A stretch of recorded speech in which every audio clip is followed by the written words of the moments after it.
안녕하세요. 현대오피스 화성재 사무장 이경호입니다. 반갑습니다. 11월 9일이 전국 노동자 대회입니다. 지회가 생기고 나서 한 지금 2년 정도 매년 11월 달이 되면 전국 노동자 대회에 참여를 했었는데 두 번 정도 참여하시면서 뭐 느낀 것도 많이 있을 것 같고 아니면 또 가서 힘들었던 기억도 있을 것 같은데 우리가 왜 전국 노동자 대회가 매년 이렇게 개최되는지에 대해서 한번 좀 같이 고민을 해봤으면 하는 생각이 있어가지고 이렇게 영상을 찍게 됐고 전국 노동자 대회는 매년 그해 일어나는 여러 가지 이제 사회적인 이슈를 가지고 투쟁을 진행하는 날입니다. 뭐 요즘에 이제 조국소 촛불 집회나 아니면 뭐 조국을 구속해야 된다라는 촛불 집회가 계속 있는데 이것 또한 이제 이 대한민국을 살아가는 시민이 자기의 목소리를 내는 하나의 방법이라고 보시면 될 것 같고 그래서 이제 전국 노동자 대회 또한 그해 이제 노동자들의 목소리를 내기 위해서 매년 이렇게 진행을 하고 있습니다. 그렇다면 올해는 어떤 사안을 가지고 우리가 함께 목소리를 낼 것인가에 대해서 좀 같이 고민을 해봤으면 합니다. 일단 올해 이제 노동법 개혁 저지투쟁 1년 내내 진행이 됐었는데 이 내용에 대해서 이제 자세히 아시는 분들도 있을 것 같고 아니면 아직까지는 잘 이해가 안 된다라는 분도 있을 것 같아가지고 잠깐 설명을 드리면 우리나라에서 우리나라뿐만 아니라 자본주의 사회는 기본적으로 자본이 힘이 있는 사회입니다. 이름 그대로. 근데 이러한 관계에서 사실 자본가들은 노동자를 마음대로 해고할 수도 있고 임금도 예전에는 주고 싶은 대로 줄 수도 있고 이런 사회에서 살고 있었는데 근데 이렇게 돼버리니까 이제 힘이 없는 노동자들은 결국에는 사업주가 원하는 대로 하고 싶은 대로 억울한 일을 당해도 대응할 수 있는 방법이 없었던 거죠. 그래서 이제 근대 사회에서는 이제 노동법이라는 게 만들어졌고 노동법은 이제 좀 특수한 법률인데 그래서 특수법, 사회법이라고 얘기를 하기도 하거든요. 그래서 이제 이런 자본주의 사회에서 불평등한 구조를 속에서 이제 피해받는 노동자들에게 조금이라도 도움이 되고 노동자들을 보호하기 위한 법률이 필요하다라고 해서 노동법이라는 게 만들어졌다라고 보시면 될 것 같습니다. 우리가 회사를 다니면 사실 모든 게 노동법과 관련이 돼 있습니다. 최저임금 관련해서도 아시겠지만 최저임금법이 있는 거고 그리고 해고를 마음대로 할 수 없는 것도 그렇고 또 연차는 1년에 몇 개를 써야 된다. 그리고 근로시간은 주 40시간이 되어야 된다. 이 내용들이 다 노동법에 담겨져 있기 때문에 사업주들은 이 법을 지켜야 되는 거고 노동자들은 이걸 기반으로 해가지고 우리의 권리를 요구할 수가 있는 거죠.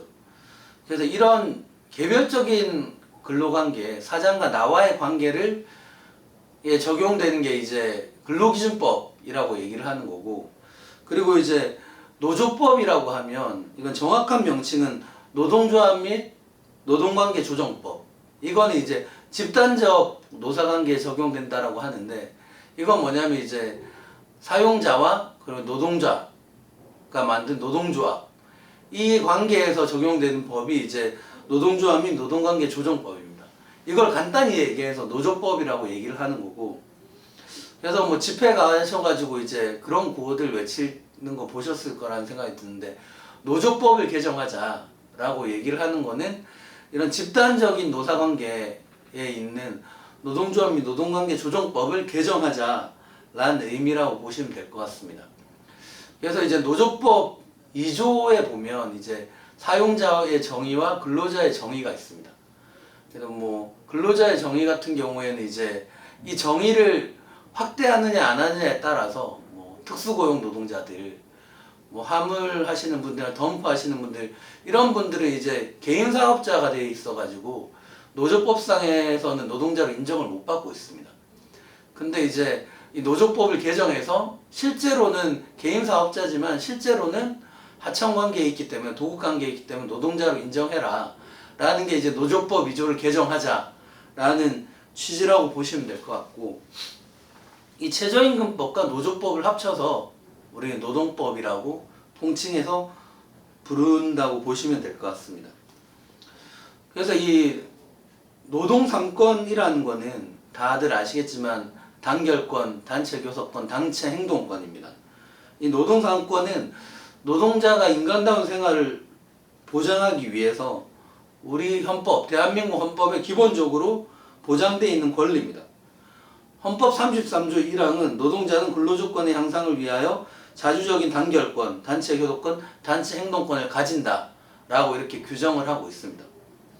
그리고 이제 뭐 밖에 나가서 시위하는 거 집회 결사의 자유라고 하는데 실제로 뭐 집회 가면 뭐 지나가다 욕하시는 분들도 많이 있고 이러는데 사실 법적으로는 시민들이 사회적인 사안에 대해서 참여할 수 있는 권리가 보장되어 있습니다. 그래서 뭐 촛불 집회든 뭐 요 근래는 이제 검찰 개혁을 둘러싼 뭐 조국을 수호하든 구속하든 이런 집회들이 자유롭게 열릴 수가 있는 거죠. 그래서 전국 노동자대에 우리가 참여해서 우리의 목소리를 내는 것 또한 대한민국 헌법이 보장하고 있는 집회 결사의 자유를 우리가 누리고 있다라고 보시면 될 것 같습니다. 그렇게 이제 노동자의 권리들이 노동법에 담겨져 있는데, 근데 처음부터 노동법이 노동자들에게 유리했던 것만 아니었습니다. 예를 들면 뭐 초기에는 자본주의 사회 초기에는 이제 자본가들을 옹호하는 단결금지법이라는 게 있었습니다. 그래서 노조를 만들면 형벌로 처벌하고, 그리고 파업이나 아니면 이제 우리가 출근 선전전 같은 걸 하는데 선전전을 하게 되면 불법 행위를 물어가지고 손해배상을 부과하는 이런 일들이 있었습니다. 그리고 좀 시간이 지나서 이제 노동자들의 정치적인 힘이 커지고 노동조합들이 많이 생겨나면서 사회적으로 이제 노동조합을 인정하는 방향으로 분위기가 막 많이 바뀌었습니다. 그래서 이제 구체적으로는 뭐 단결과 활동에 대해서 민형사상의 책임을 면책하게 되었습니다. 예를 들면 우리가 파업한다고 해서 회사에서 형벌로 처벌하지 않거든요. 파업에서 손실을 입었다고 해서 손해배상 청구를 하지 않습니다. 왜냐하면 이건 노동법이 보장해주고 있는 노동자의 권리이기 때문입니다. 어쨌든 그렇게 노동법을 만들었어도 아직까지는 사회적으로 당연히 사장의 힘이, 사용자의 힘이 크기 때문에 노동 결성을 막기 위한 방해하는 활동들을 많이 했었죠. 그래서 부당노동행위 제도라는 제도가 생겨났고, 그래서 사용자가 노동자들이 노동조합을 만들려고 할 때나 노동조합을 운영하려고 할 때 이걸 못하게끔 막는다? 이건 부당노동행위로 형사처벌을 받게 돼 있습니다. 그래서 적극적으로 노동자의 권리를 이렇게 보장해주기 시작했다라고 보시면 될 것 같고, 근데 우리나라에서 봤을 때는 사실 제5공화국까지는 노동법이라는 게 법전에만 있었고 사실 유명무실한 조항이었습니다. 근데 87년도에 6월에 이제 노동자 대투쟁이 있었습니다. 그래서 수많은 노동조합들이 이때 생겨났고 노동자들이 함께 뭉쳐가지고 단결해서 싸웠고, 이런 노동자 대투쟁을 통해서 실질적으로 이제부터는 노동법을 적용을 받게 되었다라고 보시면 될 것 같습니다. 그러니까 이렇게 노동법이 발전하고 노동자의 권리가 발전하는 과정에는 사실 수많은 노동자들의 투쟁이 있었고 권리를 되찾기 위한 목소리를 내기 위한 행동들이 있었습니다. 그래서 그걸 통해서 지금까지 우리가 누리고 있는 노동상권을 누리고 있다라고 보시면 될 것 같습니다. 근데 2019년도에는 이런 사회적인 분위기 속에서 1년 내내 노동법 개혁이 계속해서 추진이 되었습니다. 그러니까 노동법을 축소해서 사용자 쪽으로 유리한 쪽으로 바꿔가지고 노동자의 권리를 줄이기 위한 뭐 사용자나 정부의 정책들이 계속 나오고 있고, 예를 들면 이번에 이제 11월 정기국회에서 통과될 노동법에 대해서 잠깐 설명을 드리면, 일단 뭐 예를 들면 현장 순회 같은 거, 사실 노동조합을 처음 만들려면 현장을 돌아다니면서 조합원을 설득하고 함께 참여하자고 이제 제안도 해야 되는데, 이런 현장 순회를 못하게 하는 내용이 좀 담겨져 있고, 그것뿐만 아니라 사업장 점거 농성 금지라고 해서 사내에서 집회하는 거, 우리가 이제 뭐 파업하면 사내에서 집회를 하지 않습니까? 이런 단체 행동을 통해서 사측에게 이제 노동자의 목소리를 전달하는 행위인데 이것도 하지 못하게 되거나 아니면 유인물을 배포한다거나 노동조합의 가장 기본적인 활동이 어쨌든 소통인데 이런 유인물 배포도 못하게 한다거나 그리고 단체 협약 같은 경우에도 지금 우리가 2년에 한 번씩 단협을 체결해서 근로조건이나 작업 환경을 우리가 개선하는데 이걸 이제 3년 혹은 4년으로 변경하겠다. 만약에 그렇게 돼버리면 이제 근로조건이나 단체 작업 환경 개선이라는 게 시간이 좀 더 오래 걸리겠죠. 이런 걸 제한한다거나 그리고 또 하나는 이제 만약에 노동자들이 합법적인 파업을 진행하게 되면 현행노조법상으로는 대체 인력을 투입하지 못하게 되어 있습니다. 뭐 현행법은 이렇게 되어 있죠. 그러니까 당의 사업과 관계없는 자를 근무시킬 수 없다라고 되어 있습니다. 뭐 우리 사업장으로 따지면 뭐 이하모델 사무실 직원 정도까지는 근무를 할 수 있는데 그 이외에 이제 뭐 알바나 용역을 데리고 와서 근무를 시키면 안 된다라고 지금 법이 명시하고 있는데 이것 또한 이제 대체 인력이 투입이 가능하게끔 하겠다라는 게 이제 법안의 내용이라고 보시면 될 것 같습니다. 만약에 그렇게 돼버리면 사실 파업은 무력화되는 거죠.